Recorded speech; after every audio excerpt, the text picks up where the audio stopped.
Let's see if I can get Chiro on the chat.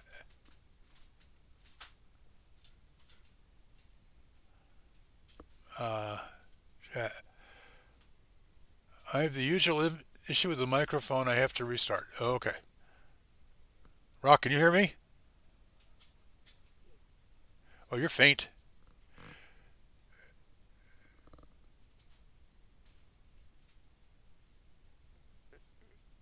Give me a countdown or something, Rock.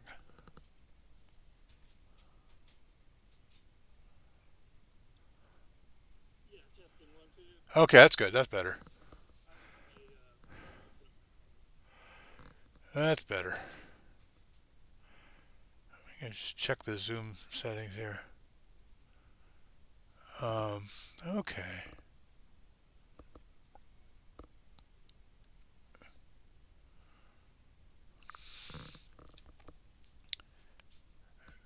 What did I just? I just saw something come up. All right. Am I going out on YouTube? I think I am. Let me check that. Yeah, it looks like we are. Okay. So far, all I've got is my lovely mug. Uh, okay. Well, we got to get Chiro back. Hopefully soon. He always comes up with his audio not working, and we have to. I should have given him more time. I'm using my little El Cheapo headset today because. Oh, what? I realize this is mirror image. Uh, just because it's easier and don't have to deal with as much hardware. I'm gonna let's see. I don't need that. Okay, how do I remember? Can't remember. How do I crop? And is it option? Yes, option. Lovely. Perfect.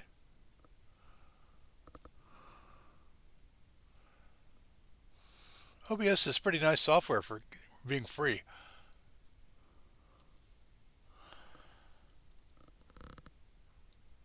Okay. Well, I don't know who's going to show up. I know Daniela is not because she sent me an email saying she has a dinner party. Um,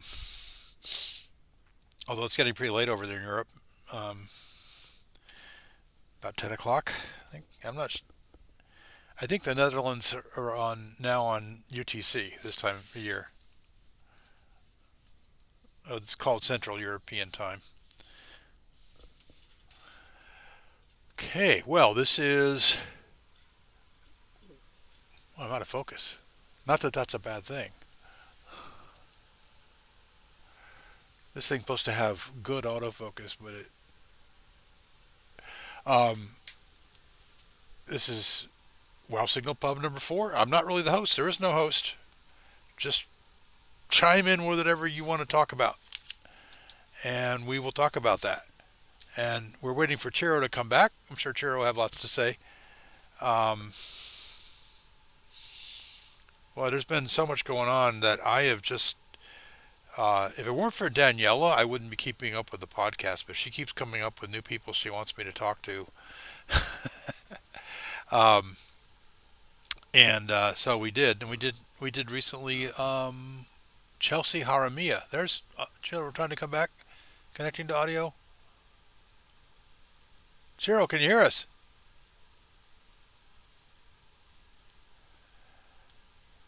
No. Oh, I see your webcam. I I see your quarantine beard.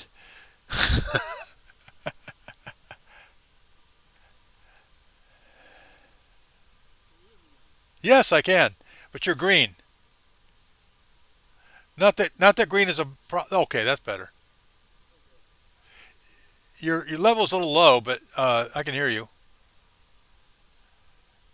Actually, it's way low, but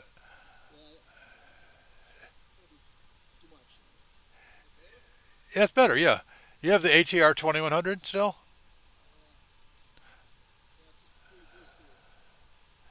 Yeah, it's a good mic though. It's a good mic. I'm using my El Cheapo Logitech headset today. Uh,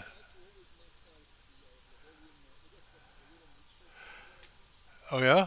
Oh yeah, the preamp. Yeah, that's the thing about dynamic mics. They don't put out much.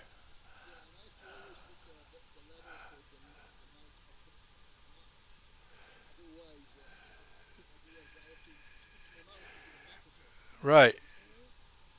Well, that's why the dynamic mics developed for stage use because they don't feed back as much because they're much lower level. You have to get right on top of them. Yeah. Yeah. Well, since I'm in a noisy environment here, I like that kind of mic. I have a really good one. But yeah, I have to do actually two stages of preamp on it to get it to work. Uh, and I bought a something that they call a cloud lifter, which is a inline preamp, and then that goes into another preamp, and then eventually comes in into the computer. But I'm not using that tonight because it's there's too much overhead. And this little thing doesn't. I don't know. Does this sound okay? This headset? Yeah, it's $25 headset. Mainly meant for teleconferencing. No, it's a ridiculously long USB cable, but it does have this nice little mute and volume control. So it now the only problem is if I put this against my knee, I can accidentally hit it. Then I mute everything. But this is great because we do a lot of teleconferences. Well, we have to. I mean, it's not we can't meet. So yeah. Well, yeah. Well, we have Microsoft Teams, and you can use video, but nobody does. I think because they're embarrassed about their hair. But well,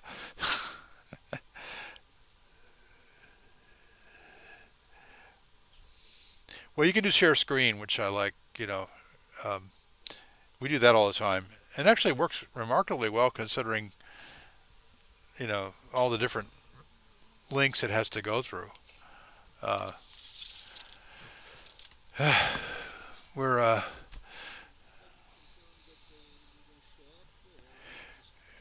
well confirmed, but it's kind of like you can drop in and out all you want, and I'll treat the audience to a soliloquy if people don't show up. You know, uh, treat is kind of ironic there.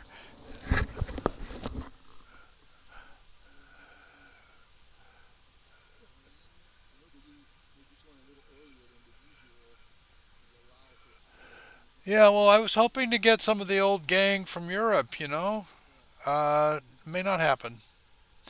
Haven't heard much from Mateusz at all lately. Uh, he used to email me a lot, but yeah. And then Adam and Daniela. Now, of course, I talk to Daniela pretty often because we've been doing the Wow Signal together quite a bit lately. Um, just did just did one a little while ago. On the,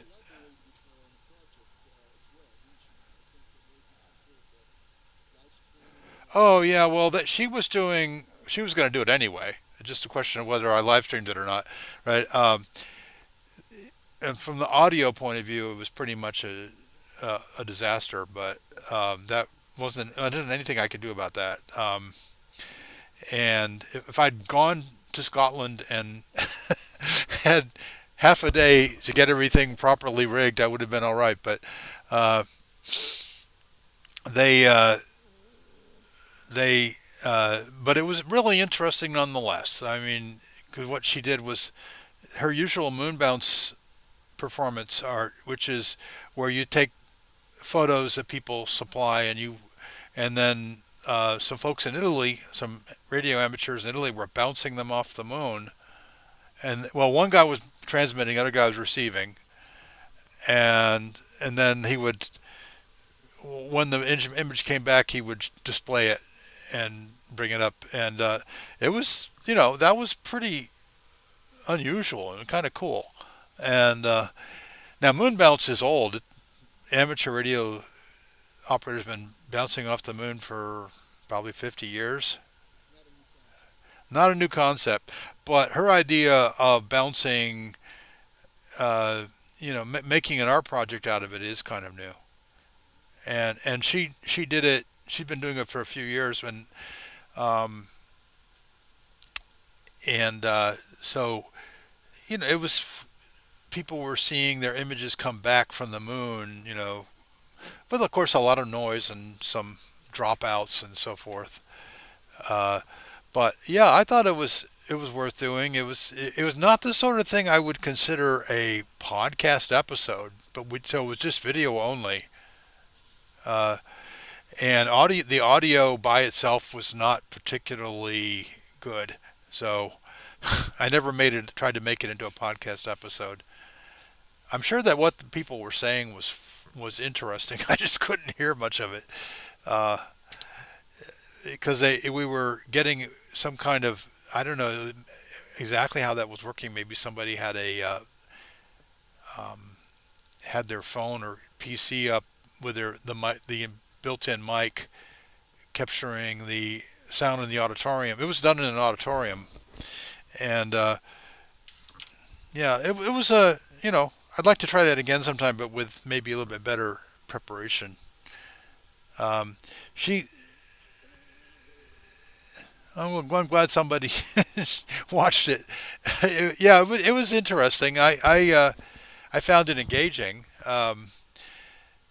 and I was kind of behind the scenes on that one, just frantically trying to get everything to work. But it did work more or less. Yeah. Um, yeah, we may do something like that again sometime. Um, maybe a little bit better audio quality. I'm hoping. Uh, but that was in she was in the Hebrides, the islands off the coast of Scotland, uh, which are sparsely populated, and one of the last bastions of Scots Gaelic, the language. You can still find a few people that know how to speak it there, but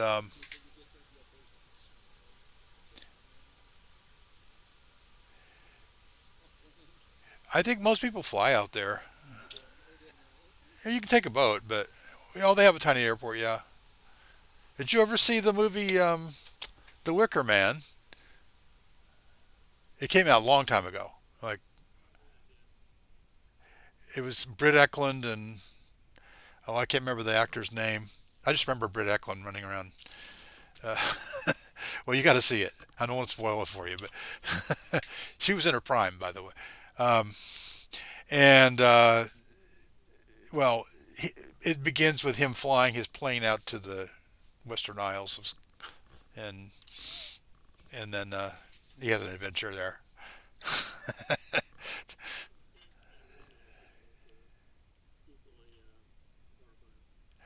Yeah, I didn't see the remake. I didn't think it needed a remake, but a lot of movies don't need a remake. They get one anyway.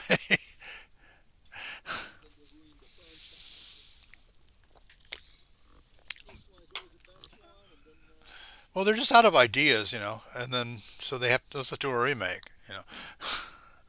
Um,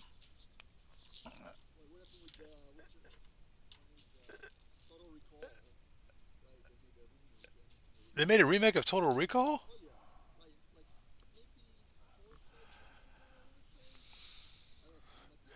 That's boy, talk out a movie that doesn't need a remake.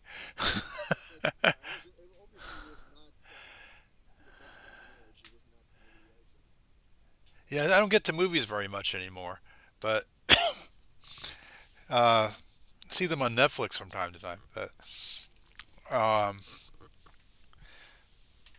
yeah, Total Recall was kind of those things that just happen. It's like, well, I know they did a sequel to Blade Runner, which is different from a remake, but um, I can't imagine doing a remake of Blade Runner. Even though you could do the technology we have now would be superior. The design of the movie probably would not be superior. It might even be inferior, uh, because they had some really clever visual work going on there, and or it's like any of Terry Gilliam's movies, which I don't know how you could remake them anyway, but you know, like Brazil, um, it just there's so many subtle, clever visual touches. You really think you're going to do that well, you know, without just copying. It doesn't, you know.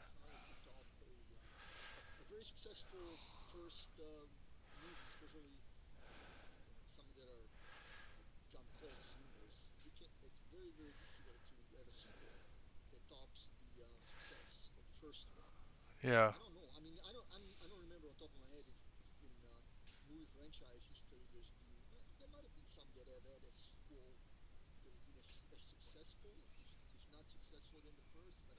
Yeah, there probably are. You could probably come up with some examples.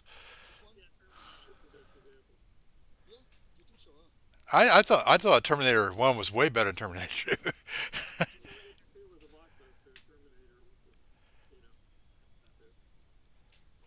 I kind of like Terminator One much better.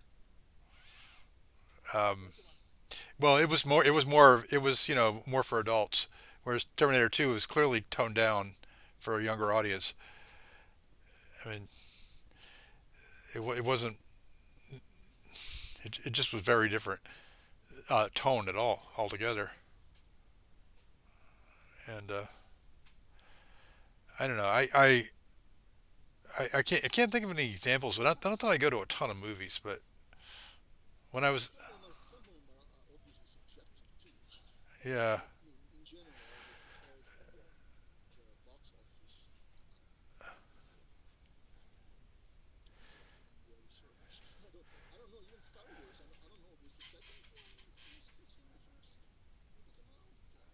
I don't really think it was better. I mean, I think that Empire Strikes Back was pretty good, but I don't think it was better than the first one. The first three were pretty good rollicking space operas with lots of action and um, drama. Yeah. Oh, I saw the first of the prequels and said, no, I'm done. I don't need any more of these.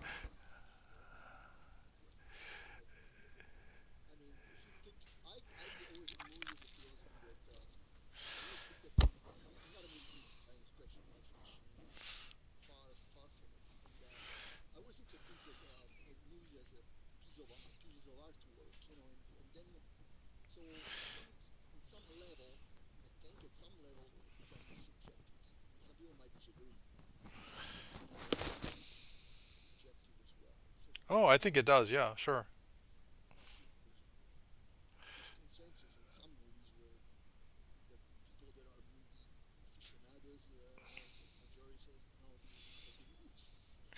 Well, a lot of classic movies are kind of flawed, but that does the flaws are part of the charm.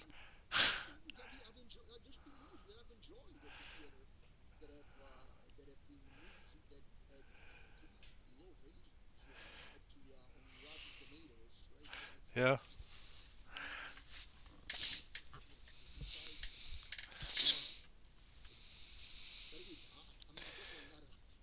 Yeah.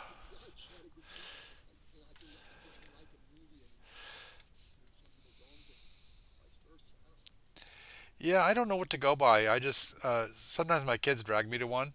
Uh, Other times I just say, well, okay, I like that. I like the what that guy did last on his last film. Either the director or I know who wrote it or something like that, and I can figure it out. But other times I just take a chance and hey, that was pretty good. Depending, a lot of depends on your expectations. If you expect too much from it, you won't enjoy it, right?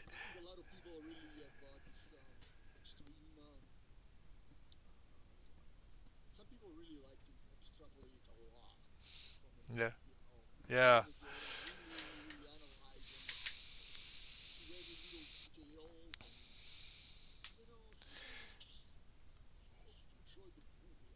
yeah. A lot of those analyses also have nothing to do with how the movie was made or who, or what they were thinking when they made it.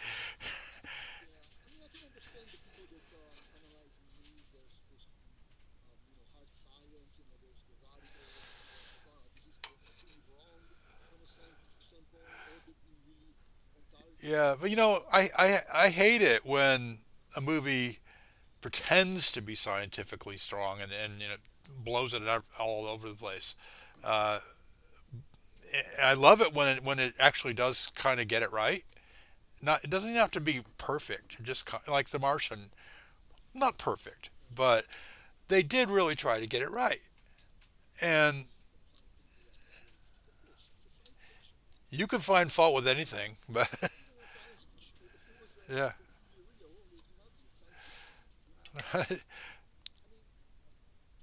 Well, I don't know. I'm beginning to think that we're transitioning away from that dichotomy of the science fiction or it's not. I think we're probably everything's going to be science fiction.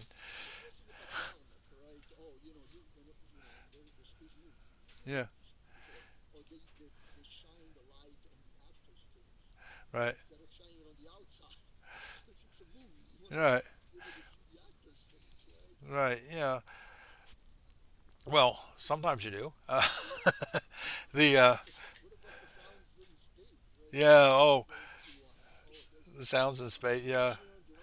Oh well, in any of the Star Wars movies, even the ones I liked, space battle is just ridiculous. You have all these massive spaceships within about a square mile of fighting each other. When in reality it'd be spread over millions of kilometers, and you just see a little dot.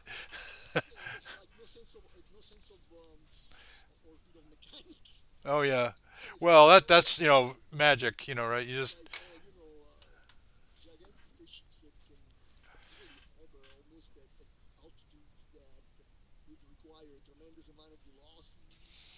yeah, yeah, well sure, but you can always just say, well that's really advanced technology. But I really if you set your expectations to the right level, you can enjoy it. Like for example, I took my son to see Rogue One, and we saw it in the IMAX theater. And now Rogue One is, it's not really science fiction. It's fantasy or space opera. But that was my expectation. It's going to be a lot of action in space opera. And for the most part, I thought it was really fun, and especially in the IMAX. So the and it didn't try to be too much. It just was okay. Well, here's a little backstory that we're going to fill out, uh, and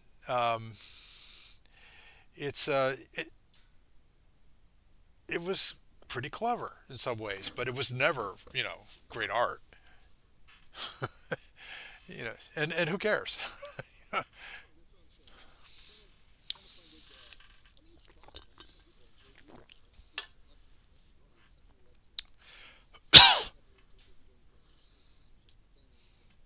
Oh yeah, well they're yeah the geeks who get into all the little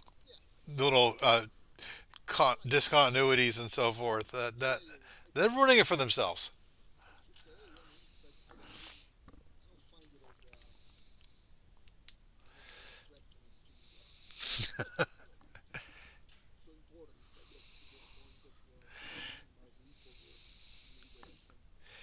Yeah,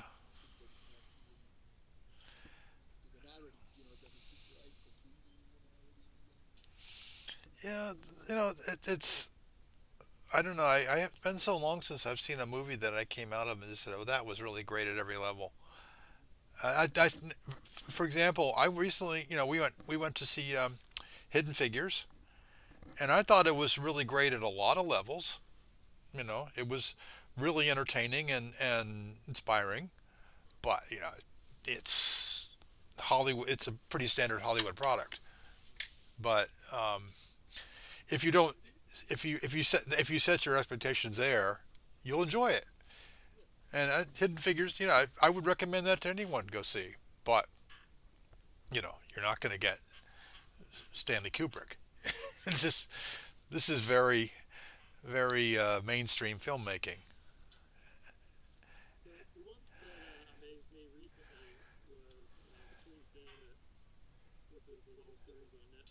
Yeah, we saw that.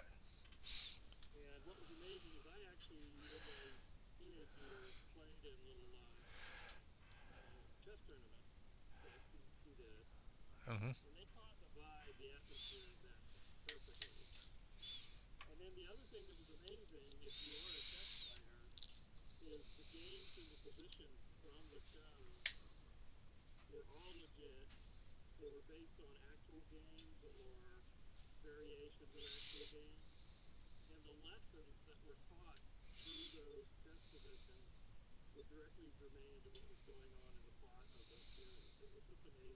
Mm.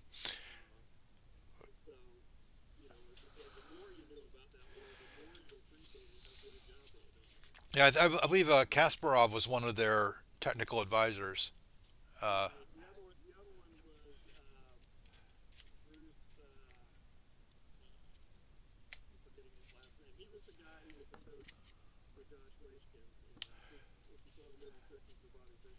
oh,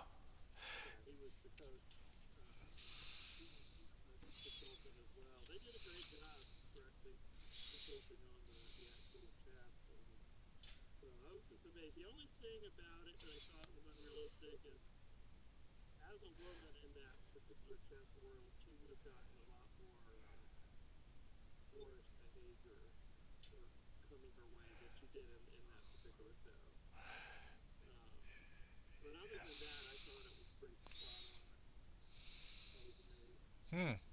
Yeah, we enjoyed that.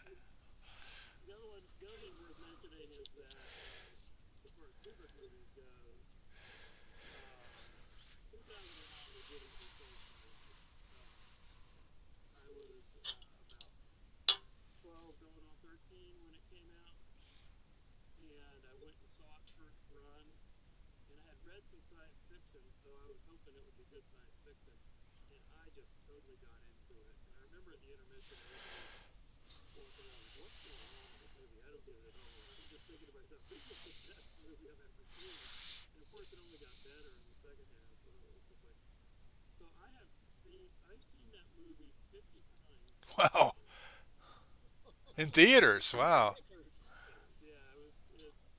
that's like a Rocky Horror Picture Show.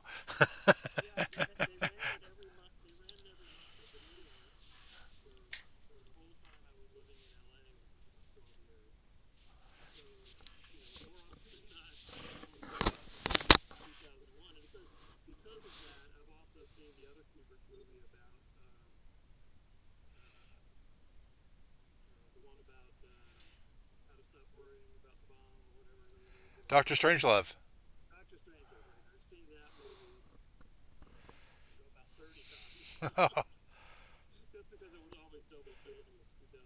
Yeah, that was sort of a dark comedy, but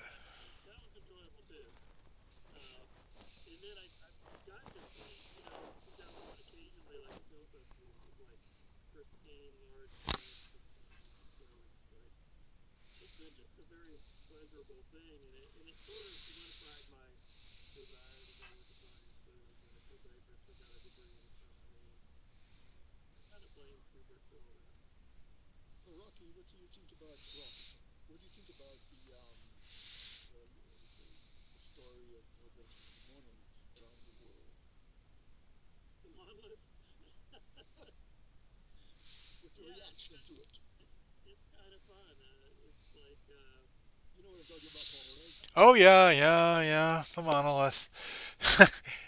It's a lot of it's the mainstream media has made way more out of that than it had any business doing. But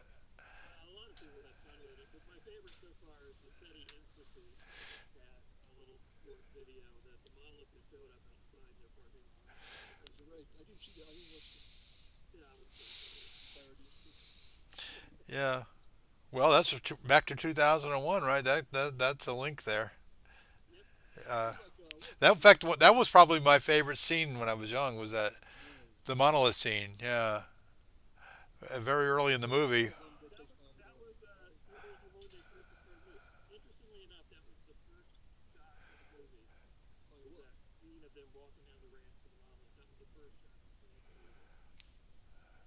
That was a massive set that they had to make for that. That was impressive. 69, yeah,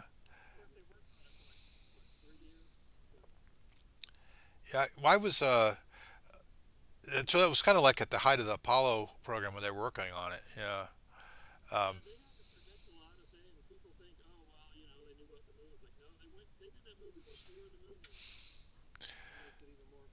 yeah. But the thing that I remember is uh, I didn't actually see it in theaters at the time. I was a little younger than you, maybe. So but I got the book. I found the book like in the drugstore or whatever. Arthur C. Clarke wrote a book after the movie, right? Or during. Well, it came out shortly after the movie. So I took the book home and read it, and um, then I wanted to see the movie. uh,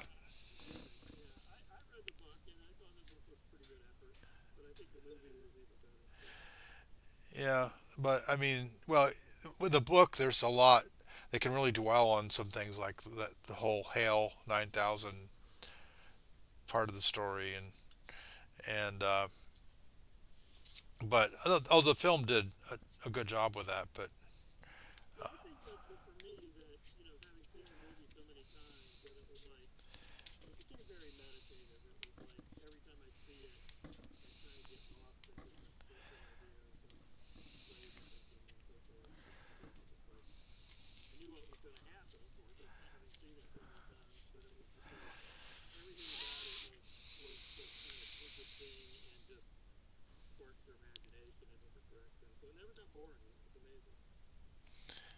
yeah, well, yeah, and it was one of those science fiction movies that I didn't find myself having a lot of quibbles with either. You know, it was obviously some of the stuff was pretty far fetched, but still, that was pretty well done in terms of the physics and the astronomy of the movie. Um,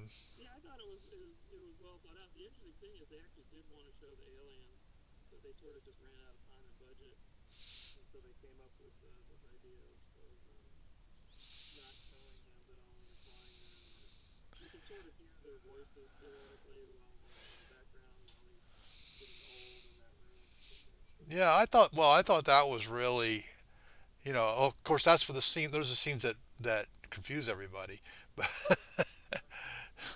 confuse me too. Right? Yeah, yeah,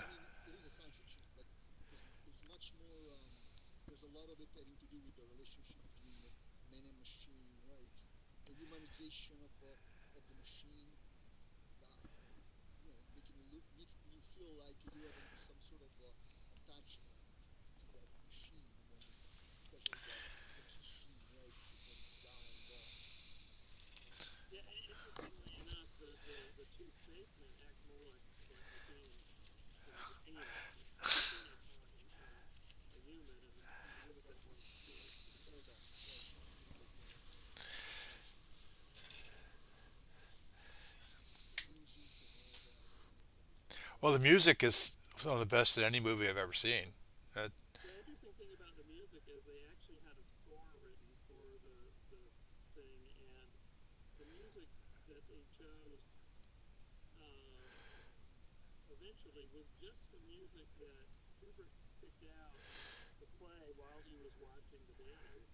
Uh, well,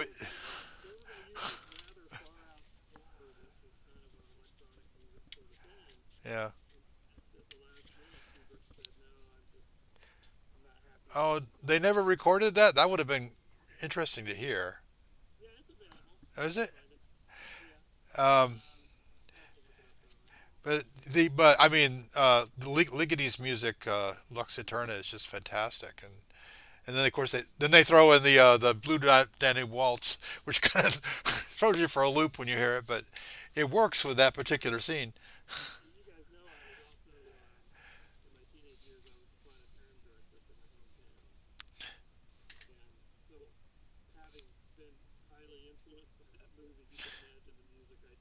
A lot of Blue Danube Waltz. Huh?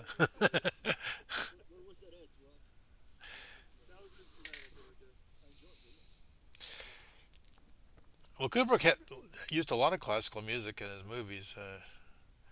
He, there's a lot of Beethoven in Clockwork Orange. It's actually part of the plot. Uh, so yeah, he was. But that yeah, that's just. I had actually I think I got the soundtrack album before I'd actually ever seen the movie. Because somebody had it at their house and they were playing it. And I go, wow, that is so cool. And so I had to get it. And it is still really a very, very cool soundtrack. I put it up there with just about any other soundtrack I can think of. Even even the day the Earth stood still, which is a really good soundtrack. But uh,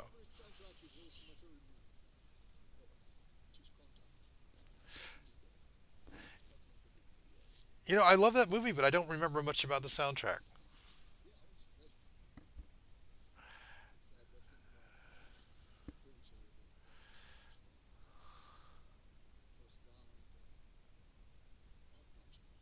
I like those old spaghetti western soundtracks. Those are really cool. Yeah, yeah, he did. He passed away recently. Yeah, that, he wrote some really cool music for those westerns. Those are uh,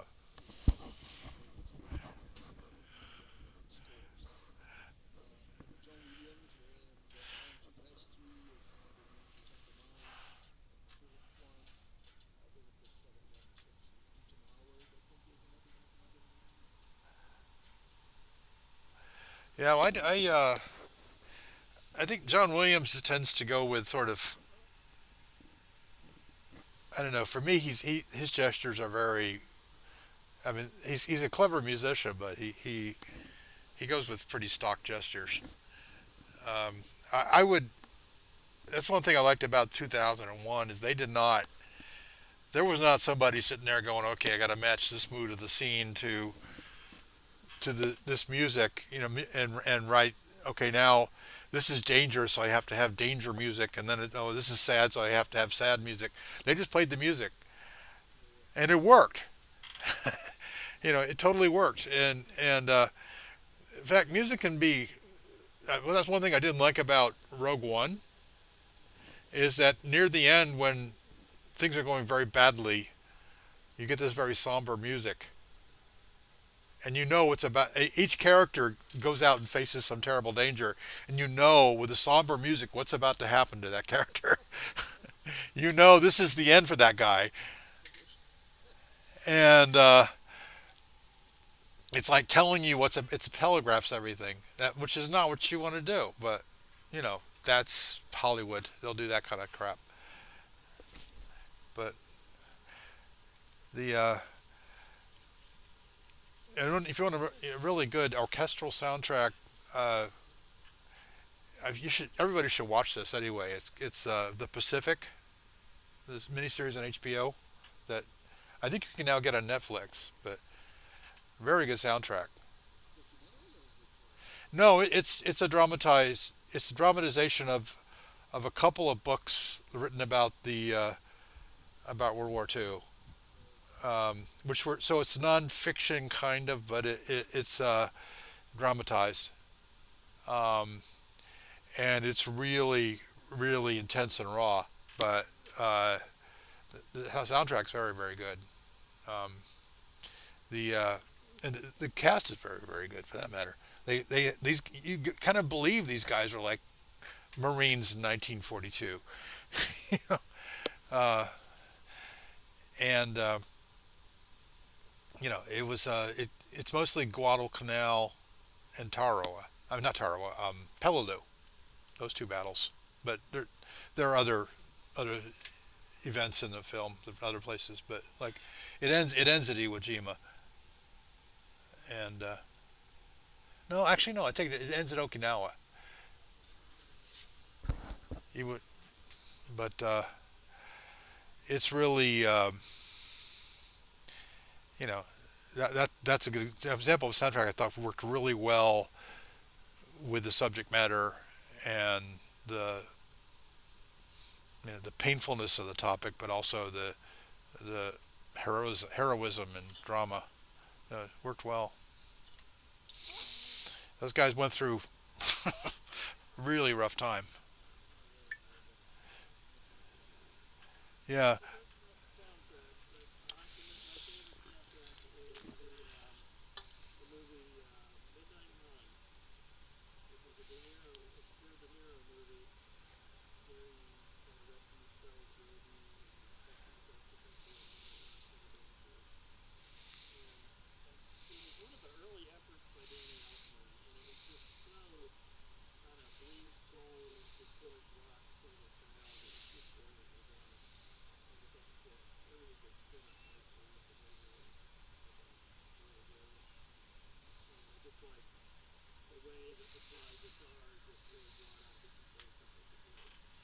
mm. Yeah, but Danny Elfman is also guilty though of Charlie and the Chocolate Factory, so I'm not sure I can.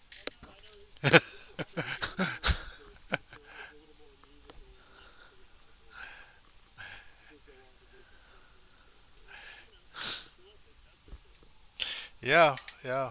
Um, Actually, one of my favorite soundtracks is one that I've never seen the movie for, which is which is the elevator to the scaffold, and it's all Miles Davis just improvising his trumpet over the scene. They played the movie to him, and he improvised his trumpet with a small combo, uh, and the moods that he sets with that are just incredible. Um, he was a master musician if there ever was one, and he he I've got the soundtrack. I think it's beautiful. I've never seen the film. It's a rather obscure 1950s film noir.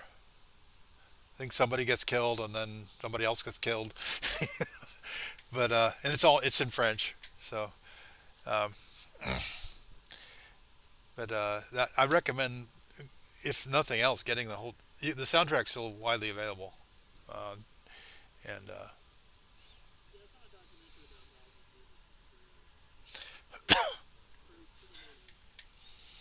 yeah, he could attract talent like nobody else, and you know,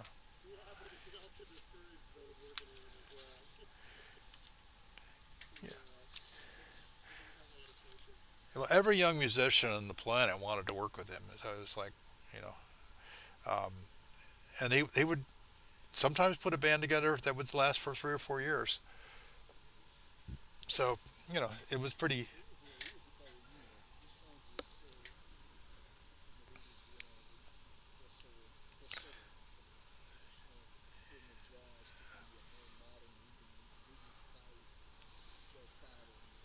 Well,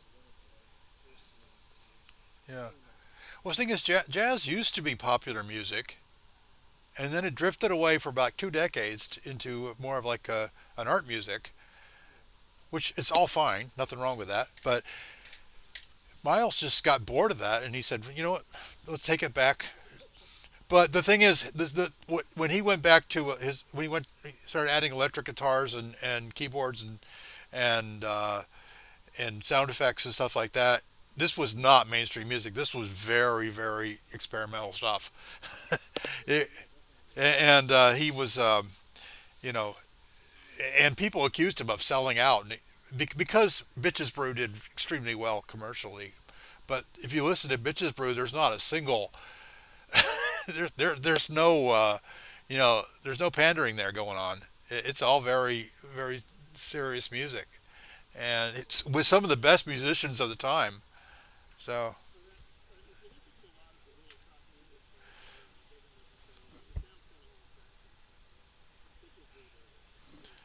we still play it all the time. Um, and the musicians on that record are just top, absolutely top. And because that's who Miles always got. He always got the best guys. And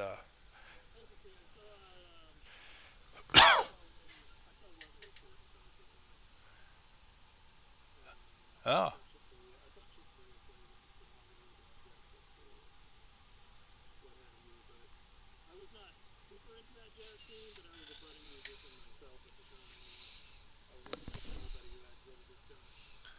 yeah,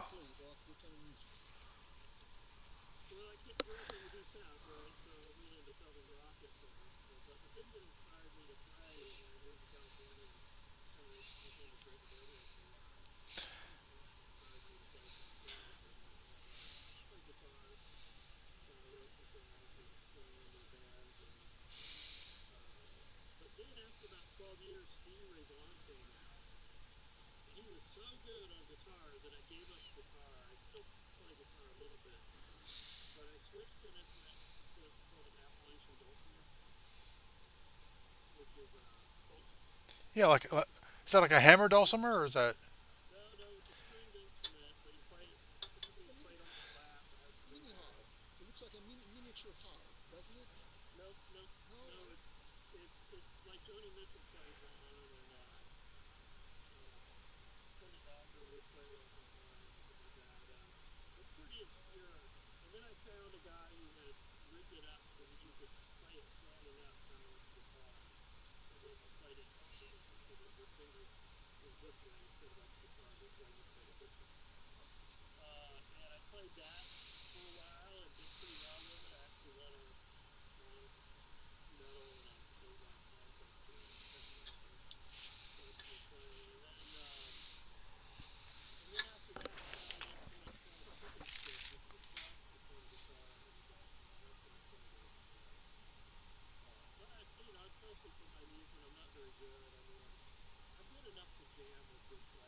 Oh,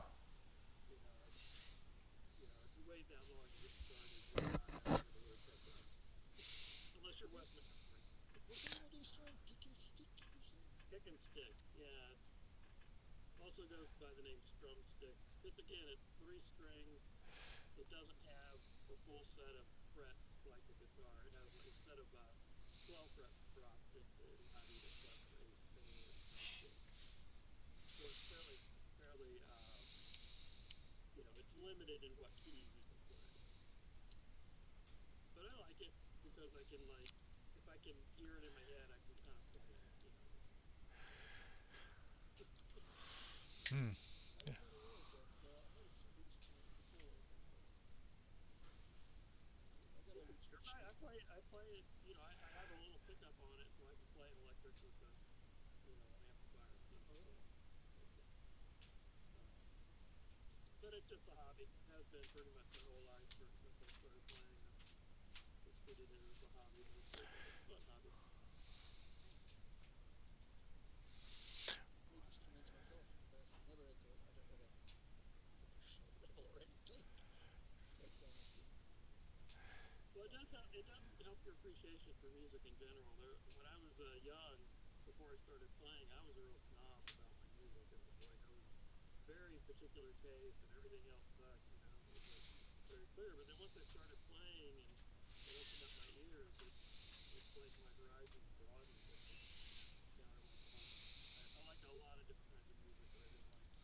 Yeah.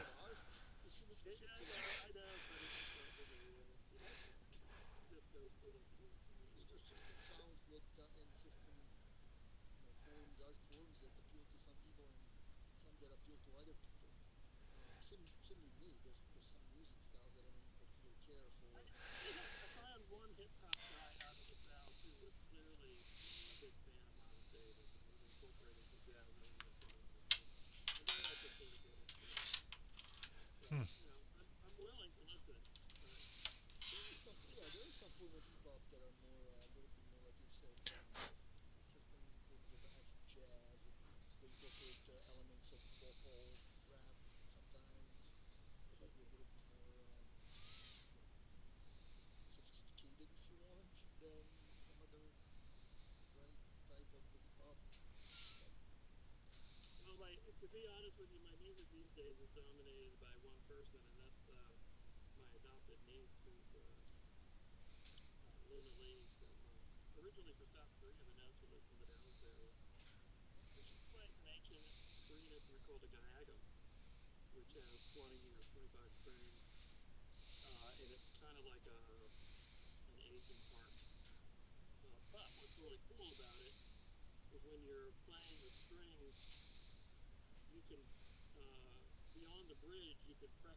Hmm.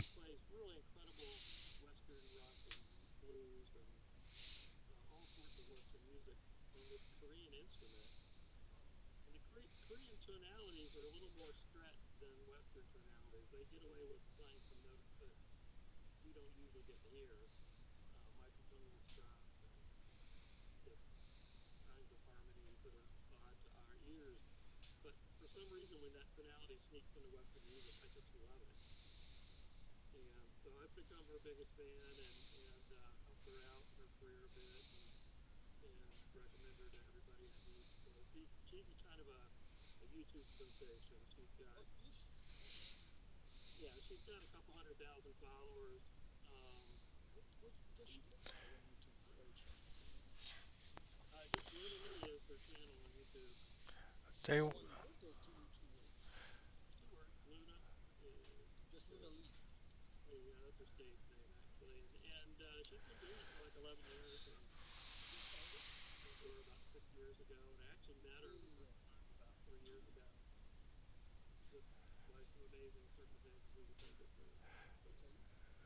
I'll tell you what. Let's give me a check in there. Uh, Luna Lee.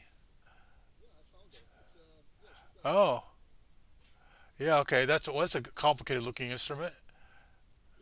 Here's okay. Hold on a second. Let me share my screen here. Um, oh, I got to get back into Zoom. Um,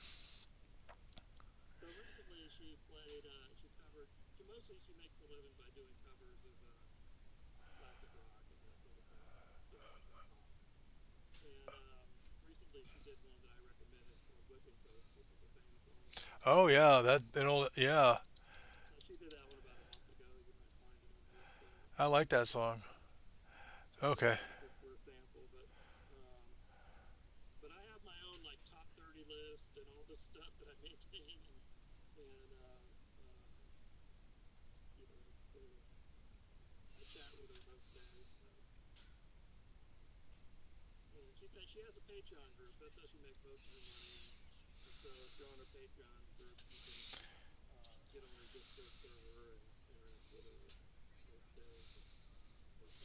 Yeah, I can actually share my screen right now without quitting the Zoom meeting.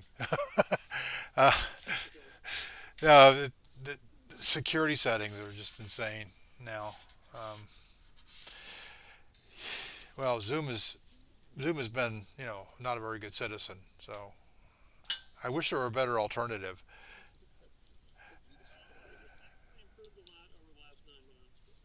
Yeah, yeah.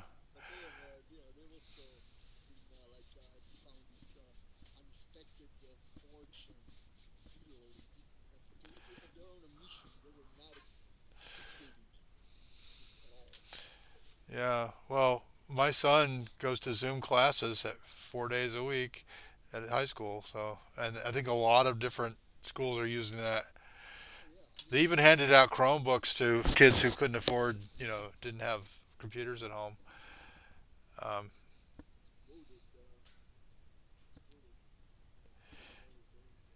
yeah.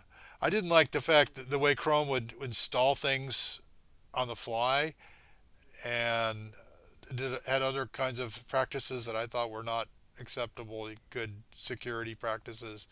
And then they claimed they were end-to-end encryption when they were not end-to-end encrypted.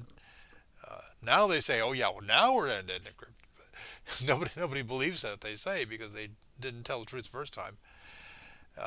And so uh, we, the agency I work for will not let us use Zoom at all. Um, Probably never will. Um, in fact, we can't even use GoToMeeting.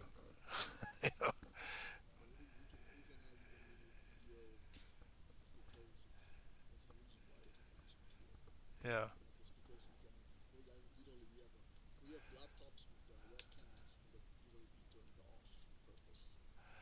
Oh, I've got a little flap in front of mine. I can just do that.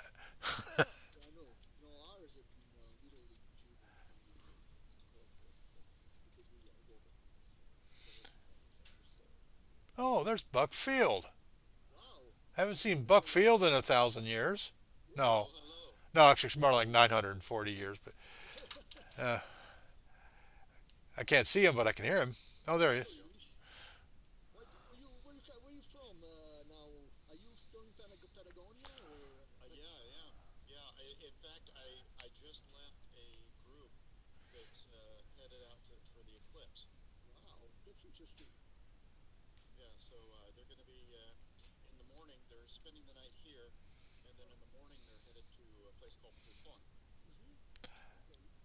Oh, that's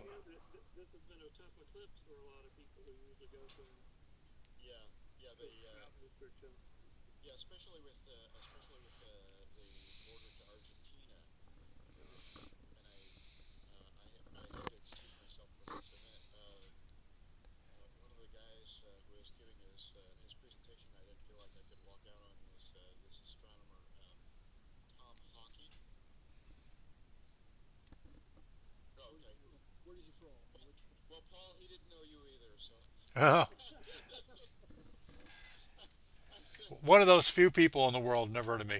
Yeah.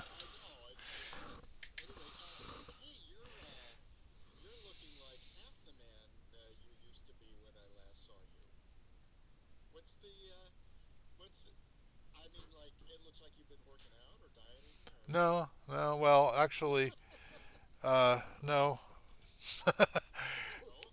I think part of it is this webcam. This is a new webcam. It makes me look a little thinner. Yeah, yeah. It's the James. No, no. Yeah. Well, that it's working on me. Uh, yeah. Well, we got hundreds of people working on this thing. It's not. We're. Yeah. It's slouching toward Bethlehem. It's. Uh, yeah. It's gonna make it. I think we're gonna get up next year. Um,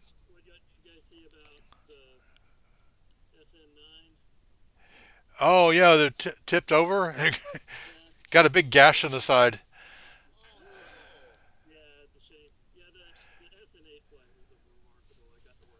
That was yeah, that was a lot of fun, and even and the fact that it blew up at the end, it didn't really ruin it for me at all. And it was like, in fact, it was kind of fun.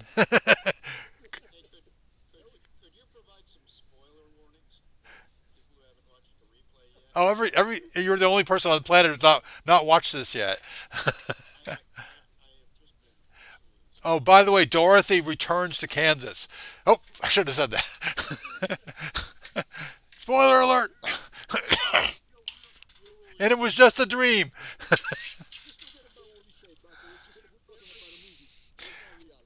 Well, you got to watch the video. It is absolutely phenomenal. It's hard to believe that's you're looking at something real. Yeah, there were some things in that flight that just looked like they were wrong. They were just off. And then, of course, in the end, it was like it was going great, and then it went horrible. But you know, they're always saying like 30% chance we land successfully. So it was they prepared you for that. You know, Oh yeah. um, So when the engines shut off, they first off the other engine would re-gimbal to it actually change position real quick yeah, and get the new balance, and it just looks so strange to see that going on in a large vehicle like that. And then the other thing was the whole bell at the bottom kind of caught fire and looked like the whole thing was like starting to blow yeah. When up. the first engine was cut off, it yeah. When each engine cut off, this happened, and so that was just very disarming for humans who were like not used to seeing that kind of behavior. But apparently, that's like expected, normal part of Well, they're going to fix that, but it's good. It's good enough for now.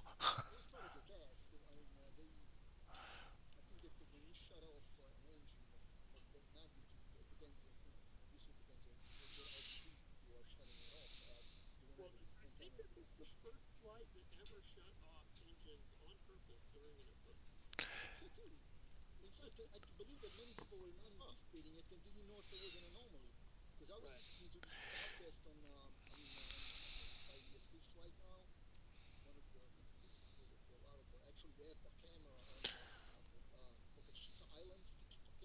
Right. Yeah. Right.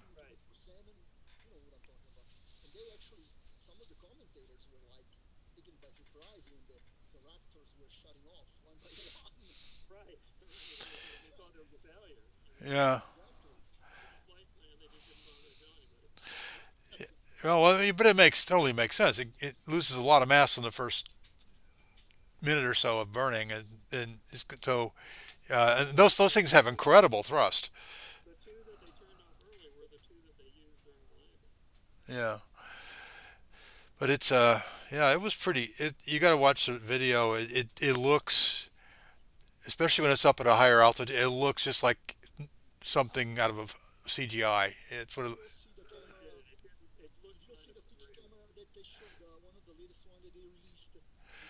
it looked kind of surreal. Yeah, Oh, I believe that.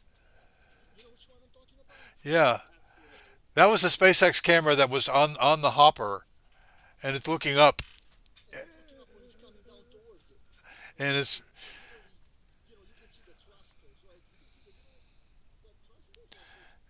cold. They have cold gas thrusters on the on there.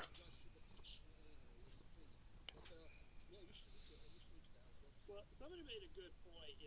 That maneuver at the end is pretty radical, and I don't know, but how would you feel like being a human on that board that kind of landing? That would be pretty crazy. Woo!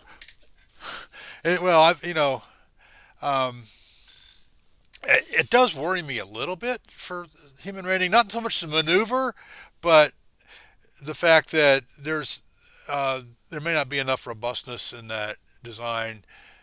Um, and if you don't have a good landing, you probably have an injured or killed crew, which is um, yeah, it's a problem. So I think they're gonna have a lot more work to do on that. Um, Oh, also keep in mind this spacecraft is mainly for landing on the moon and orbital Mars. right. Well, but it also they have every intention of landing it back on Earth as well. So um, and in any case, whether it lands on the moon or Mars or Earth, a bad landing is catastrophic. So they're going to have to, they're going to have to. My worry is that to fix that, they may have to add weight and complexity that will make it less feasible. So Oh, actually, my understanding is that if not for the technical fault they had with the other fuel resin for tanks, that if it didn't work. So I think they're pretty happy with the design. Oh well, I mean, yeah, but yeah, they're gonna have to they're gonna have to though. I mean, if you have just one leg that doesn't come out right now, that's a disaster. If you have or it doesn't lock in place, uh, it's not like an airplane where you can actually keep everybody alive even if the landing gear don't come out. Yeah, and that's happened, and it's bad, but it's not catastrophic. And you've had lots of planes with like one side of the landing gear comes out and the other one doesn't, or whatever. It's rare, but it does happen, and so they're going to have to they're going to have a lot of questions about that kind of thing. And I'm sure have already been thinking about it. I'm sure to some extent, but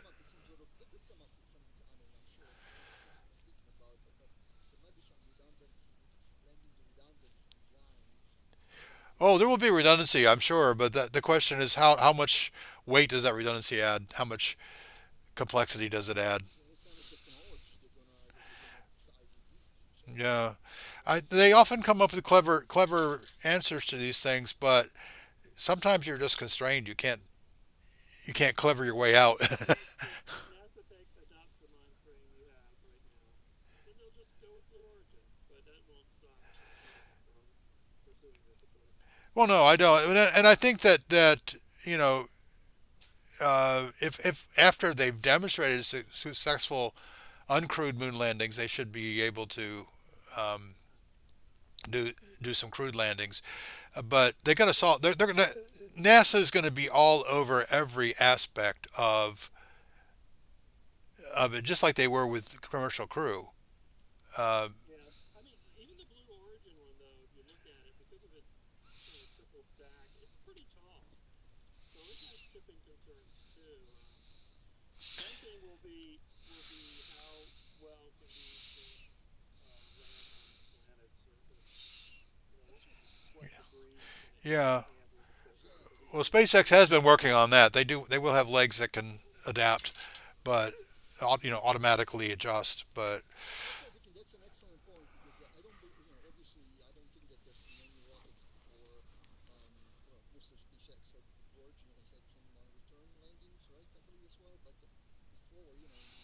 well, Blue Origin and their suborbital they come down, but they've never done an orbital return.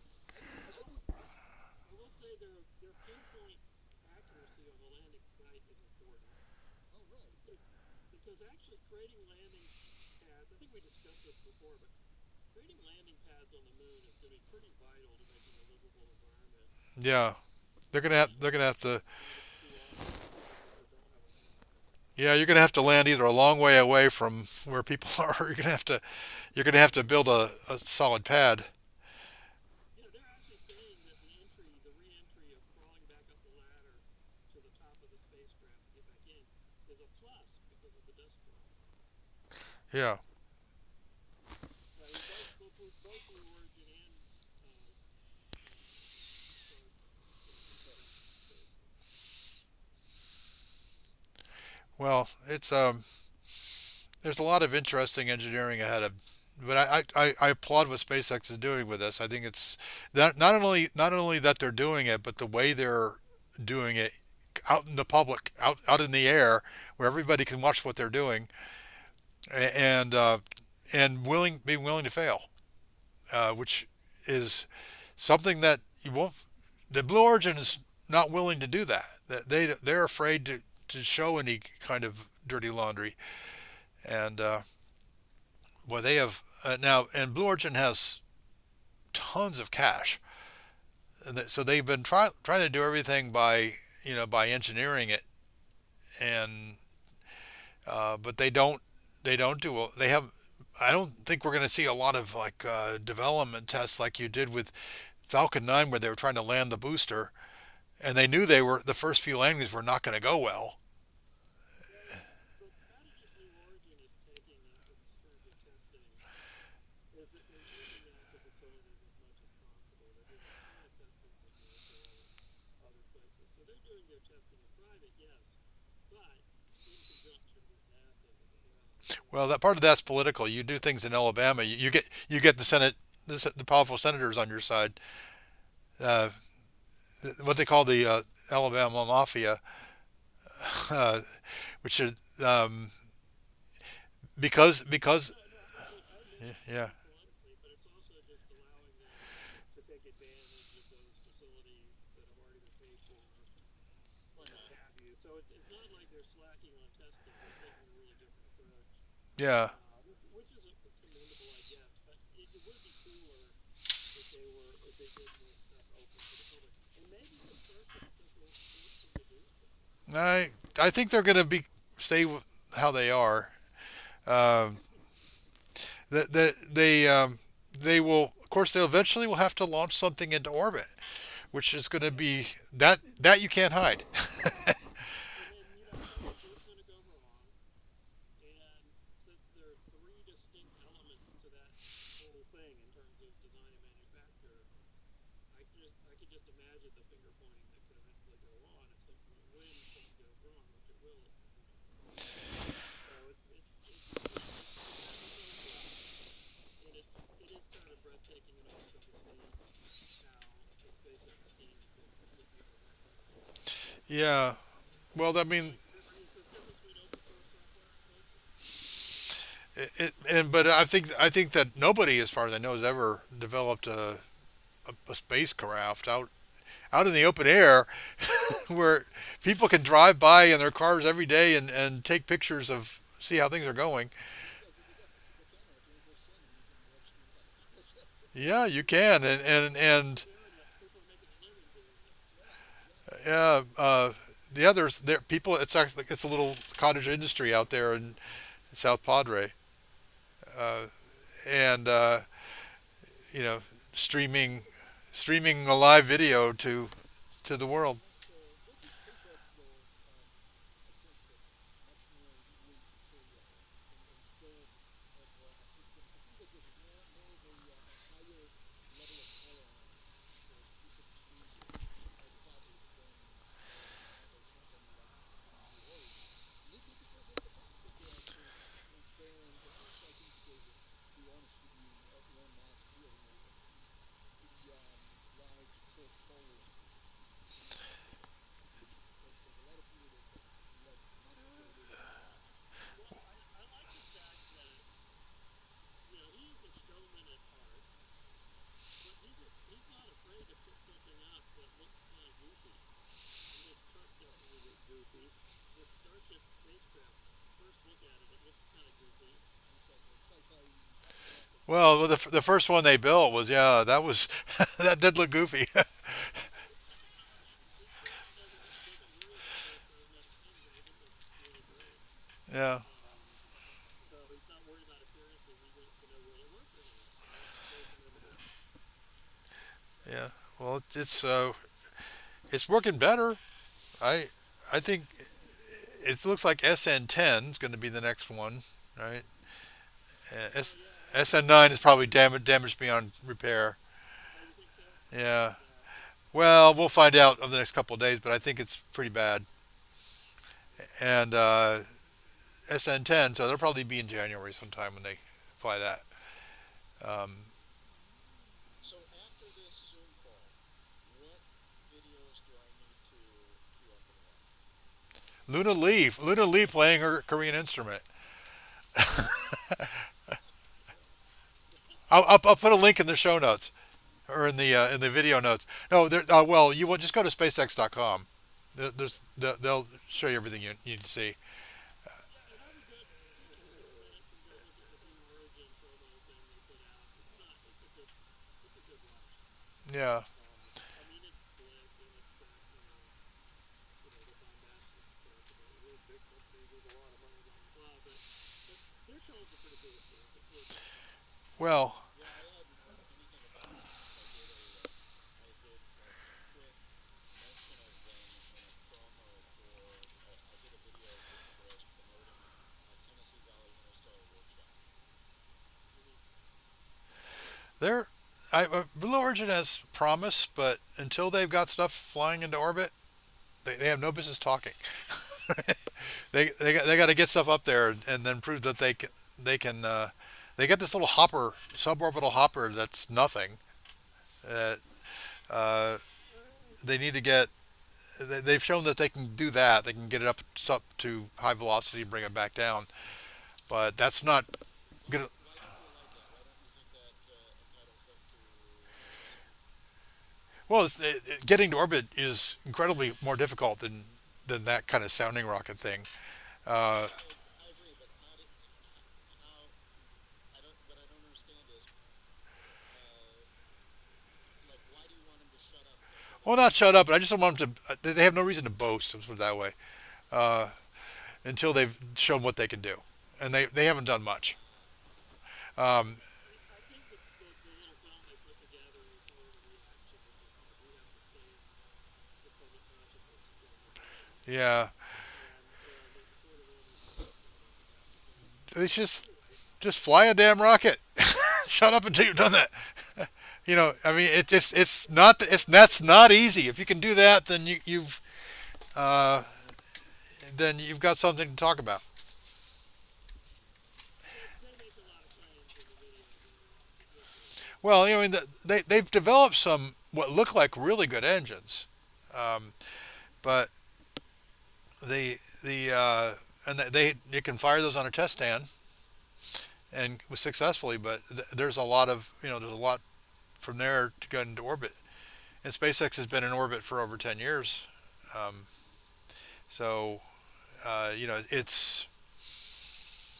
it's they are definitely. I think it's good that there'll become competition, but I think that I hope they're successful. But they got to have something. They got to have something in space. Um, There's a rectangular thing yeah, available to SpaceX. New Glenn could be a really good launch vehicle if they can produce it for the cost that they think they can produce it for. Uh, um, What was that space telescope you keep telling me about? The one you're working on? James Webb. I'm almost done with it.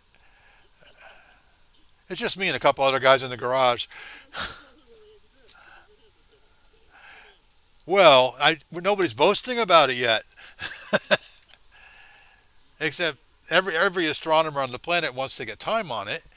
Even though, Yeah, I mean they had called for they put out a call for astronomers to request time on it like about 5 times. yeah, well, that's they The volunteer. well um, they have a pretty well defined um, plan for the first observations, and after that there's going to be more, and eventually it will become a routine thing like Hubble. But in fact, Hubble is going to be up there for several more years at least. But uh, the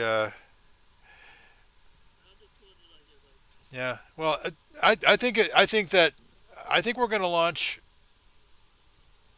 next fall or maybe we're saying October. It might be November, or December, but we're going to launch next year, and everything's ready. It just everything is actually in very good condition right now. It's just that it has to be all. The NASA cannot move fast, and Northrop Grumman cannot move fast. So everything has to be done very, very carefully and very, very deliberately with tons of paperwork. And I mean, the paper stacks. You could fill a big warehouse with the paper. It's mostly electronic these days, but still, there's a huge amount of it. And that's kind of I'm in the paperwork squad, the large squad of people that are pushing out uh, all the certification for this thing, and the they've done well. I mean, it's all together and it's all working. There are some minor snags, but looks like it's going to make it. And just about completed. Uh, they'll start the last really big test in next month, and that test is considered is a low risk test. It should go well, and So that after that they can start buttoning up. There's been a lot of very good telescopes starting to generate NASA data lately. It's pretty exciting what's happening there. Yeah. It's What are they going to test? What next month? It's what they call a comprehensive system test. They'll basically turn on all the electronics and run the data through all the different paths and power through all the different paths and check all the functions of the electronics on board. Um, they did that exact test last summer, but since then they have done an acoustic test, which is exposing it to very loud noise, and they did what they call a sine vibration test, which shaking it essentially, uh, shaking in an orderly way, no nothing random. Different Um, waves? Yeah. so well, yeah, on all three axes. So that took weeks to do that, and now System integration test. How's that different from the one they're doing next month? the system integration test. Yeah, systems integration test. They don't really have one of those. Okay. There's system integration testing, which is a very long list of small tests that go on during integration. But and it can take a couple of years. Uh, Sure. Okay. but with the way they built the telescope, it was actually built in big chunks and then only brought together like 2019 when 28 late 2018 early in 2019 started coming together with the big chunks coming together in a giant room in Redondo Beach. And the uh, so the biggest chunk came from NASA, shipped down to Houston, where it went through into this massive thermal vac chamber and was tested at extremely low temperatures. And then, because everything on James Webb has to be really, really cold, at the telescope. Uh, to do that, they have to have this massive sun shield, size of a tennis court. That, of course, you can't fly it like that. You can't launch it like that. You have to fold it up origami like, and then unfold and Deploy in space. deployed and unfolded. It's the most complicated thing I've ever seen deployed in space. It's really complicated. The telescope itself is complicated and has to be unfolded in space. There's a couple of flaps in the mirror that have to fold out, and then there's this secondary mirror that has to come over the top and lock into place. Uh, it's very very complex system for for an uncrewed spacecraft, and it they will, but so they built the sun shield separately. They built the spacecraft bus separately, which is the power and the communications and all that. And then they built the telescope separately, and then they built the science instrument separately. They brought the telescope and the science instrument together, tested them together, and then they're bringing the spacecraft and the sun shield together, tested those together, and then they're bringing everything. Now they have everything together. Now they call that the observatory, and um, that's what's being tested now. And they're in the last stages of testing the sun shield deployment again. Not the first time they've tested it, but they have to test it multiple times to make sure that it still works after all the exposure to shaking and loud noises. And then in January they will do this comprehensive test, which takes about 3 weeks. It, Hey, Chiro, does Paul look a bit fuzzy to you? Oh, yeah, it wasn't before. Yeah, but now I'm feeling a little fuzz. That's my camera's got autofocus, and sometimes it just drifts off. Oh, okay. I wondered if it was a focus issue or bandwidth. No, it's focus. Probably both. Or I am actually just physically fuzzy person. Uh, Yes, well, three of us are kind of fuzzy. Not as fuzzy as me now because I'm fuzzy. Chiro wins the fuzzy contest. Hey, that Yeah. case, that case gets rid of this, man. I've had a beard since I was 19, but I don't never let it get like that because that's just my wife would not allow it. Well, I was a fan of the whole origami thing with the telescope, the light sail project worked, and they were able to unfold that Yeah, ridiculous contraption in space. That worked. So, yeah. why not? Well, the sun shield is very complex, but it you would not believe the amount of engineering that's gone into it.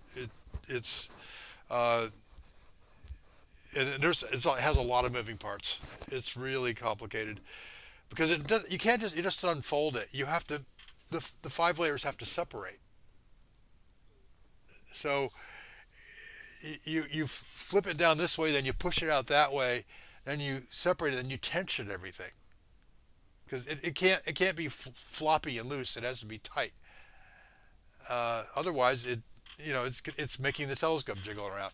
So uh, It is just a super badass profile once it's unfurled and put yeah, together. It just looks like a slick racing car. it looks really cool, and but what you're trying to do is actually make it really cold. That's why they want to be down to like 7 degrees Kelvin at the coldest part of the telescope. That's really cold to get any human made machine that cold, well exposed to its environment. You know, is having the sunshade attached worth the trouble? yes, You can't get that cold, right? you don't know way you don't know where you're going to get that cold, uh, and they actually do have a active cooler running gaseous helium through it just to try to get it even colder. But yeah, that you can't see those really long infrared wavelengths unless you're super duper cold. Yeah. And at the signal and noise that they're trying to get, so they can see galaxies at those very long wavelengths. Really ancient galaxies from a long way off, super faint. They're going to have to be very very cold, and the sunshield was the only solution to that. Right. I'm not saying there shouldn't be a sun shield. What I'm saying is, if your instrument's here and your sun shield is here, and there's all this complex engineering to make sure that it has no, so that it's super smooth, so that there's no oscillation. Uh, what's is it definitely worth having it configured like this instead of like this? I'm not sure I follow what you mean by like. Why have it physically attached to where it introduces these problems? Oh well, I don't know how to. You could not physically attach it. Uh, you mean like if it be a free flyer? Yeah, That's even more complicated. You'd have to constantly control it. just attach But it somewhere. you could just fly it because it would, photons have momentum and they would get pushed Oh around. yeah, it would get bounced all over the place. Okay, yeah, that makes sense. And so now you have to have a very complicated control system, and tensioning it. What it doesn't mean it doesn't. It still moves, but it moves at a higher frequency, which we can manage. Nick Nielsen, holy Toledo. No, Portland, I think. I see what you did there.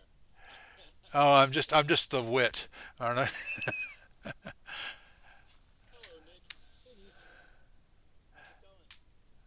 Great to see you. Oh, How are you? I'll be right back. Gonna go grab a beer. Invented near this. This here. No, this one's been around for decades. Nick,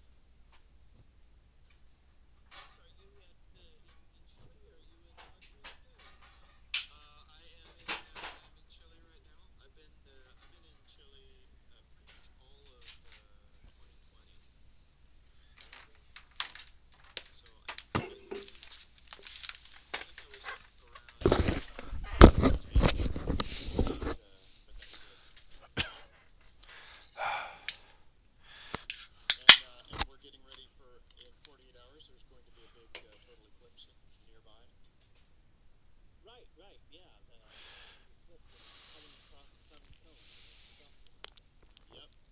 So yeah, the Argentinians are very concerned about they're having their own surges. We in this region we're starting to have another surge, and so I am part of a phase three trial with a Chinese Canadian partnership, and working working with a U.S. firm would have been my first choice, but Chile is not very profitable. And it's not profitable for China either, but they're playing a long game.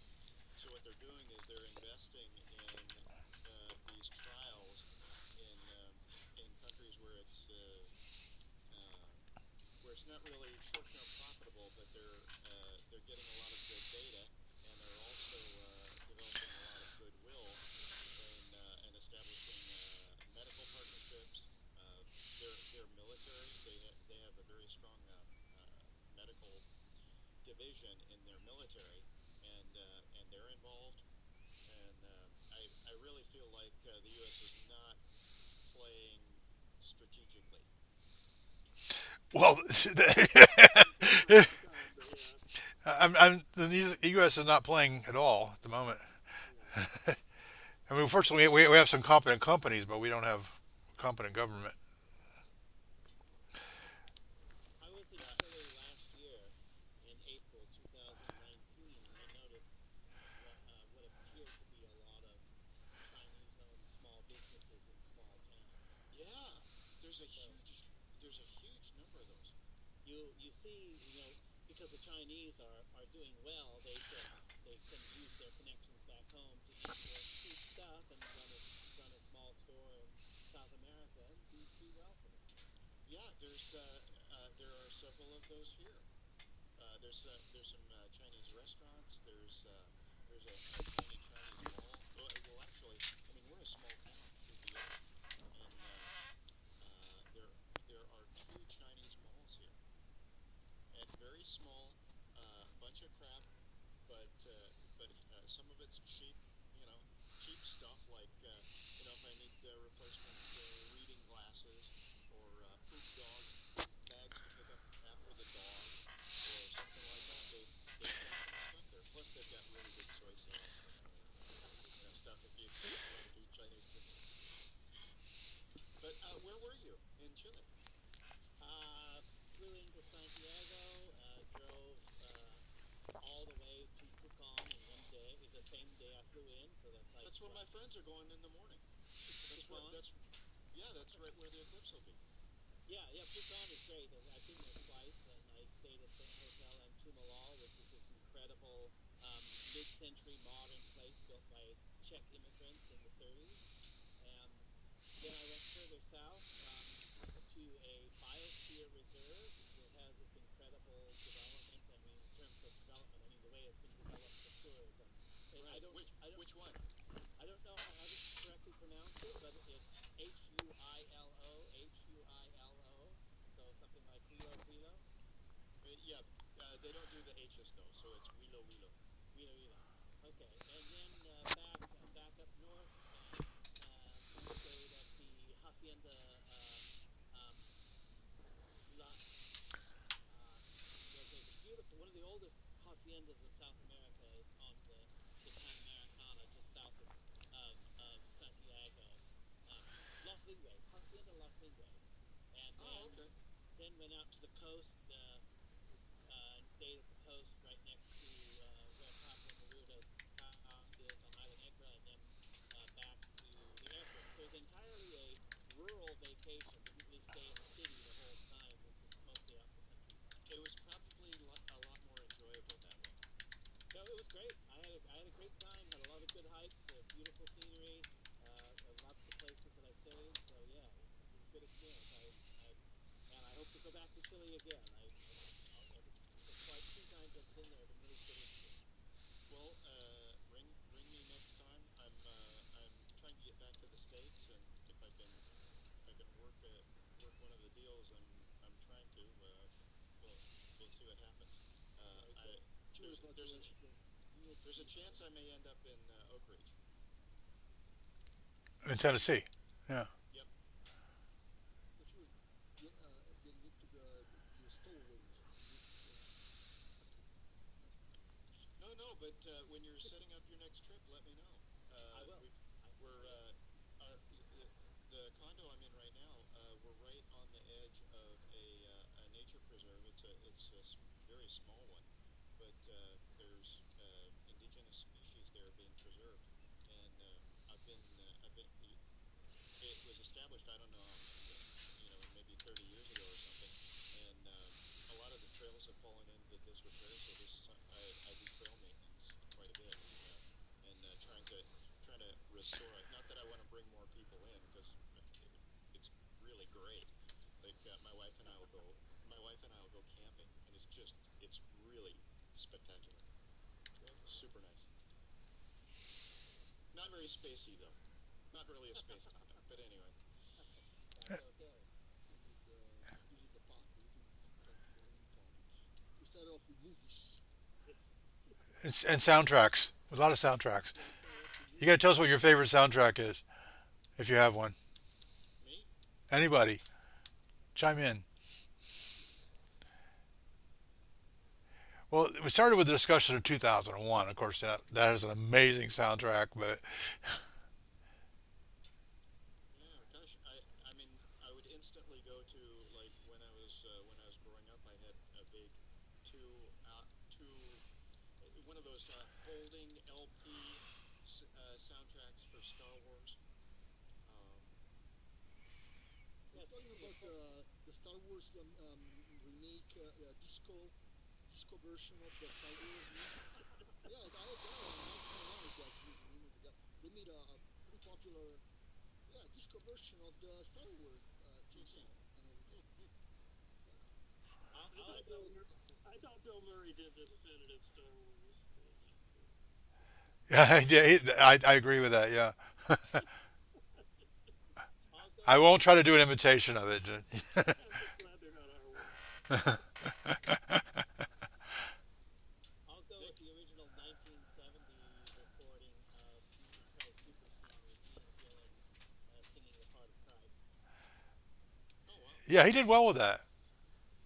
Yeah, Yeah, yeah, he did. And there's the film version of that was actually made after the recorded version of it was made, and the people in the film were not the people on the 1970 recording. I think the film was either 72 or 74. Um, and but the original 1970 recording is really to me the greatest rock opera that's been produced. Is that based on the stage production? Probably the stage production came first, but I don't know. I know I, the movie came after the album, but I don't know when the stage production was done. And then Murray Head singing the part of Judas. Murray Head, who later in the 80s became famous for One Night in Bangkok, and so it's kind of a cognitive dissonance to try to bring those two roles together. Here's a part I was looking for ranking. For some reason, I thought it here on one of Dr. Drew's photos machines, but I noticed there's some sort of a laundry basket. Oh, Yes, that is there for a indeed. minute. oh, I That was is about to times. this has been retired, but I thought it was. it's a USB hub, and it makes the TARDIS sound when you turn it on. Oh boy. I got Phil Plait had one of these, and he was showing it off, and I thought I got to get one. But it's USB 2, so I don't use it anymore. But it's still I keep it, and you can't have it. It's mine.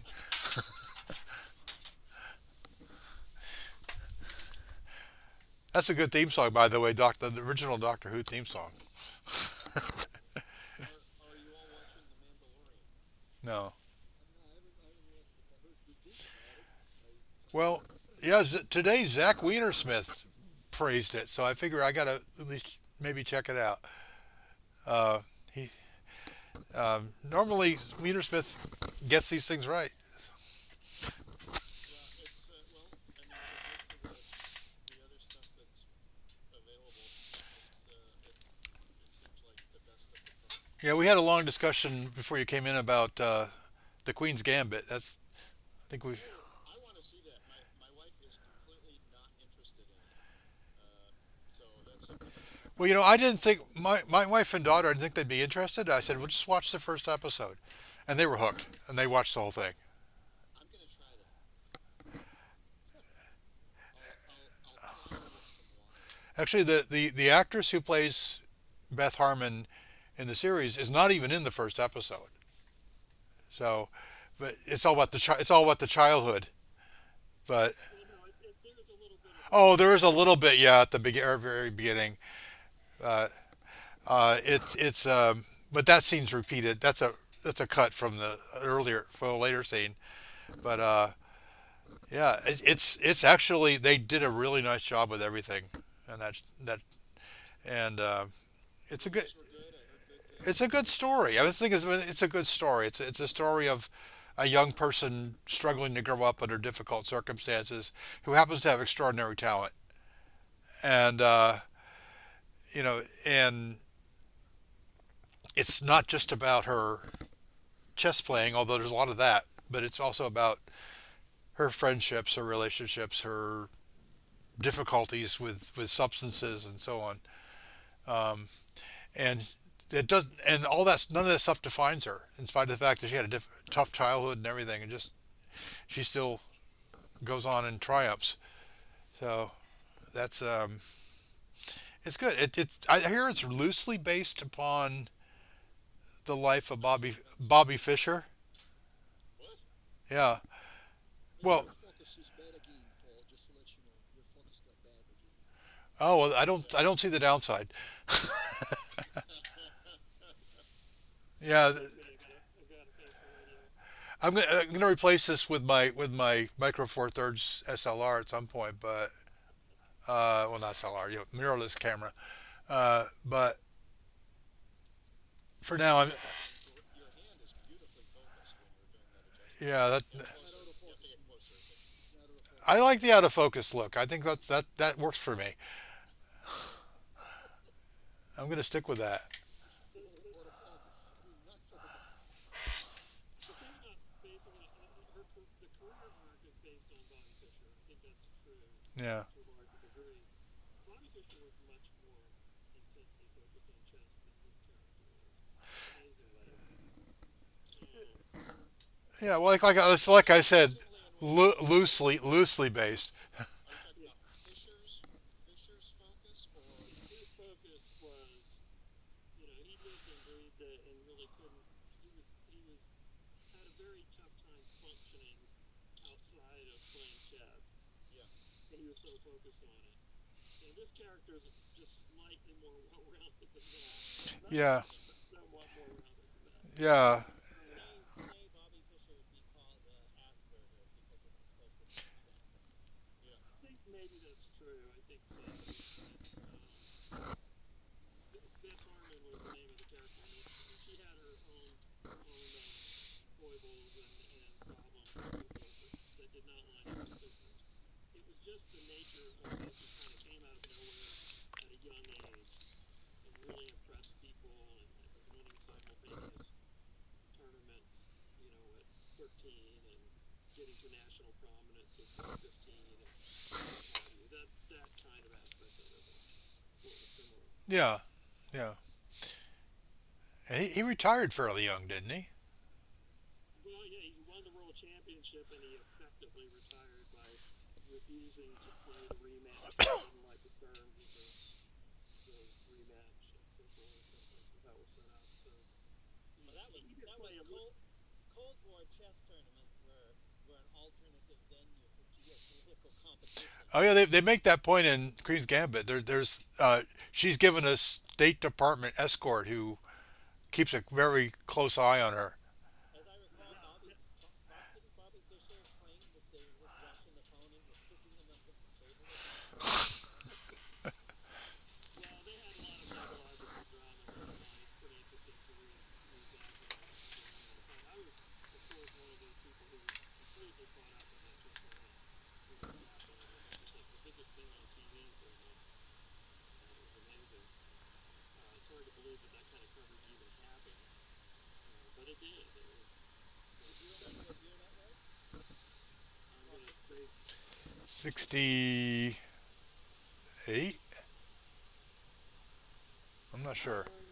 I think it was a little later than that, but I'm not. Yeah, Beth Harmon's story is like 67, 68. Yeah, but in the story, Beth Harmon is playing a tournament with the Russians, and she's playing a few games with some Russians. Yeah. She's not So playing the yet for the. She's so not the playing yet for the world championship. There's room for a season 2 or 3 if they want to go I can't remember. What you say, Arjun? World Chess Championship? That sounds about right to me. Yeah, I guess that could be. Yeah. Was the opponent Spassky? Spassky? ASCII. Boris Spassky. Okay, so they were Stanton. Was it Bobby Fischer or somebody else who then went and played chess in Serbia during the Balkan Wars? I remember there was a famous chess player who was semi-retired and he made a point of going to Serbia to play a match because he felt So Serbia. Fischer did some things like that for the money later, much later, like decades later. So that could have been Fischer, yeah.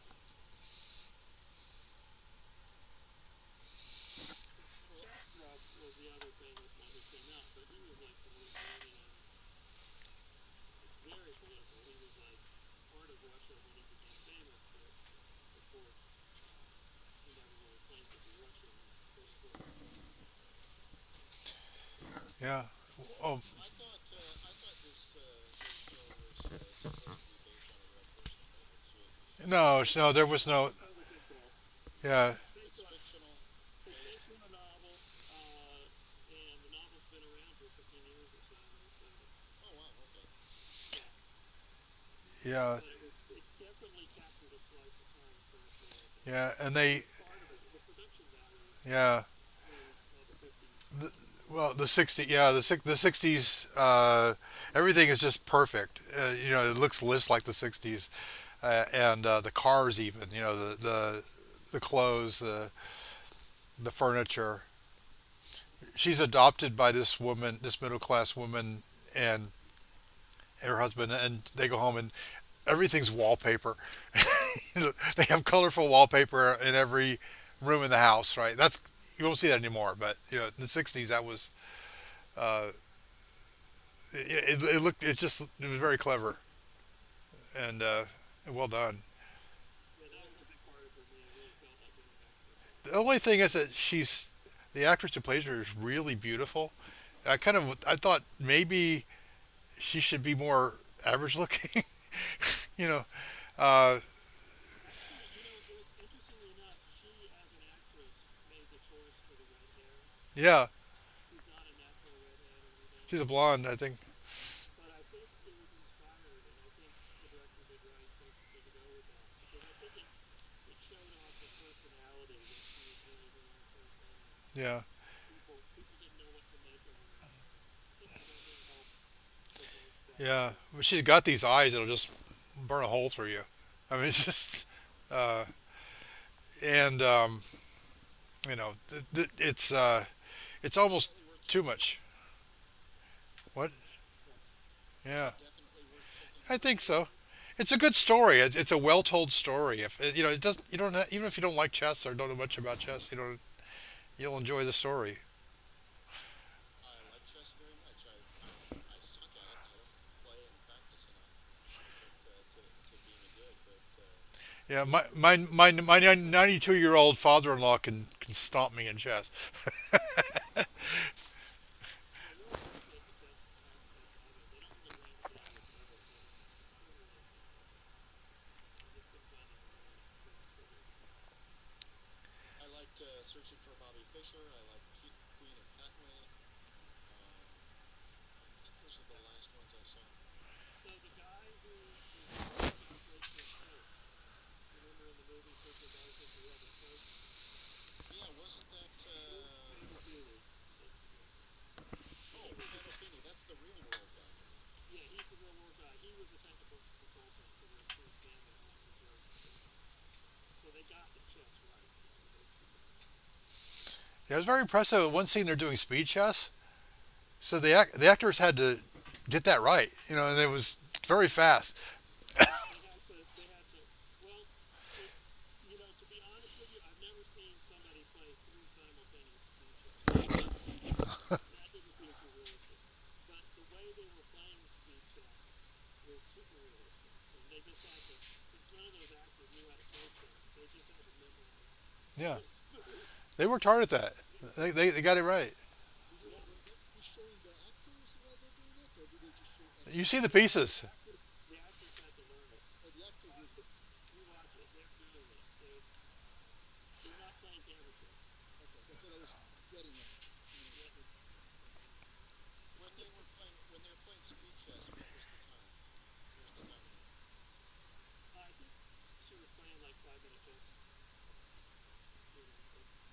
been like bowling.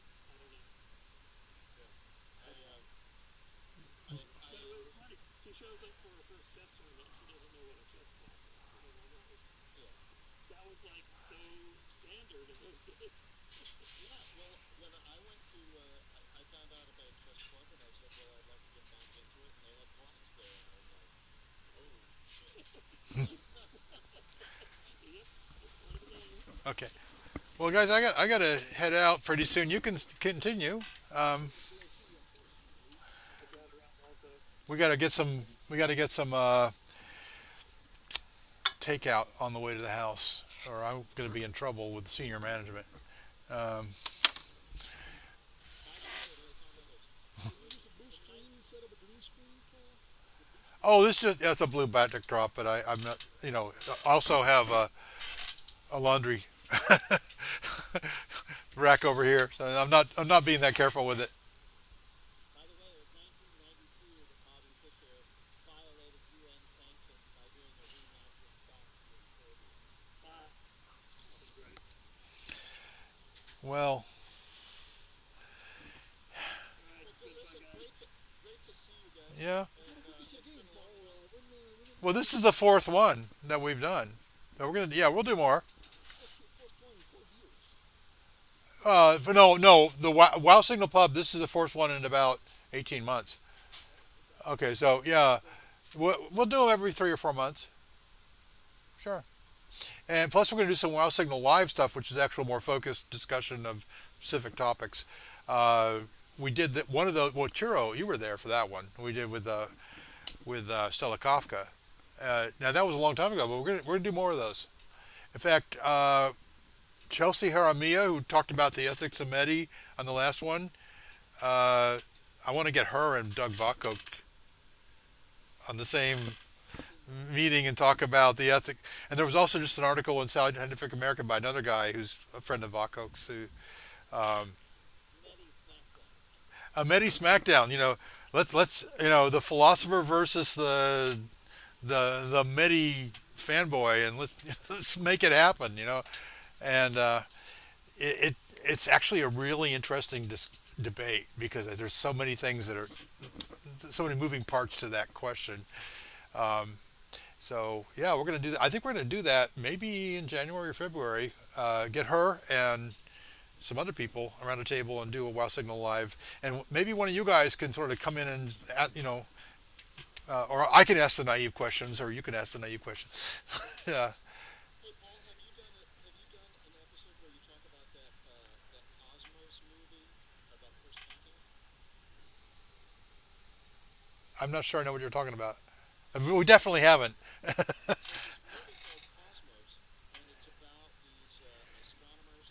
They had like Oh film. yeah, I've seen it. It's a nice little movie. I watched it. Yeah, I'll have to watch it, but like what? $1,500 or something? Yeah, like a It was budget one, but it's so well done. no, we talked. No, I haven't. We talked about the arrival and with one episode, but which I thought was the arrival's really fun. But yeah, but that was like 15 million. This was like 1,500. oh well, Yeah, it's a But it's a British. Was it a British? I don't think so. I'll have to look it up. Anyway, I got to run. You Uh, might be right. You might be right. Okay. Yeah. Great to see you, Paul. Really appreciated the yeah. invitation. Nick, great to see you again. Ciro, also, which I rarely see here. And Rock, hello. Nice to It was fun. bring you in. And And I saw that good movie, hosting. by the way, that Cosmos movie. It had some laughable technical Oh yeah. flaws in astronomy, Oh yeah. Yeah. Yeah. but the spirit of it was great. Oh yeah. Okay. Yeah. Oh, absolutely. Absolutely. All right. Well, see. Somebody with heart. If their heart's in the right place, I give them a lot of. I give them a lot of passes. What we were talking about earlier, we were talking about the accuracy of movie. People don't get to the nitty gritty or everything, and sometimes you have to enjoy the artwork with all of its deficiencies and stuff. That's how I. Yeah. Okay. Well, take care, guys.